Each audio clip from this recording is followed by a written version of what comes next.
waaweyn intay dadku ilaabaan wax yar yar oo sakayna ku mashquulaan waxa laga yaabaa inta saacadood aad ku bixisay iskuulka yaad saaqidin oo ka waran yawmul qiyaamah haddaad saaqido maalinta aan saaqidnimo ka weyni jirin waxa laga yaabaa inuu leeyahay yaad ceeboobin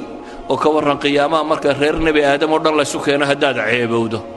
yawma tucraduuna laa takhfaa minkum khaafiya reer nebi aadam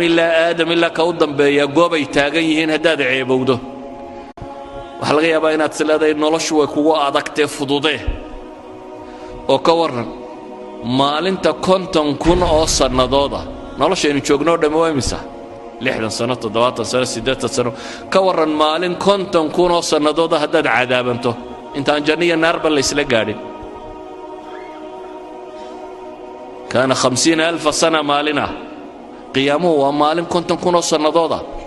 50,000 oo sannadood baa taagnaanaysa 50,000 oo sannadood baa dadkan la xisaabaya 50,000 oo sannadood baa cadceeddu halkan taagan tahay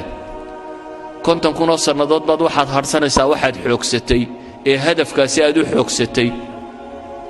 50,000 oo sannadood baad dhididaysaa oo dhididkaagu wuxuu gaadhayaa halka waa dunuubtaadu joogtay 50,000 oo sannadood baa ragga qaar hadhsanayaan oo carshu raxmaanka hadhsanayaan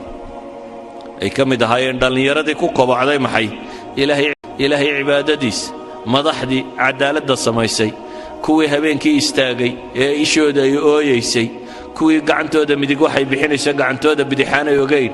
kuwii shahwaatu nafsiga ka soomay ee naagaa quruxda badan leh inta u yeedheen ku yidhaahdeen ilaahay baan ka cabsanayaa ama inantii inanka quruxda badan leh uu yeedhaa tidhi waar ilaahay baan ka baqayaa ayay dhaaf kuwaasi waxa la yidhi iyagu carshu raxmaan bay hadhsanayaan cadaabkanaad ku jirta iyo waxa kana arki maayaan ka waran haddaad sileeday nolosha waxaad u baahantahay way kugu adkaatee biyo lacabo iyo sharaab iyo waxoogaa dabdabacsani inaad u samayso ka waran 50,000 oo sannadood haddii haraadka u kaa siiyo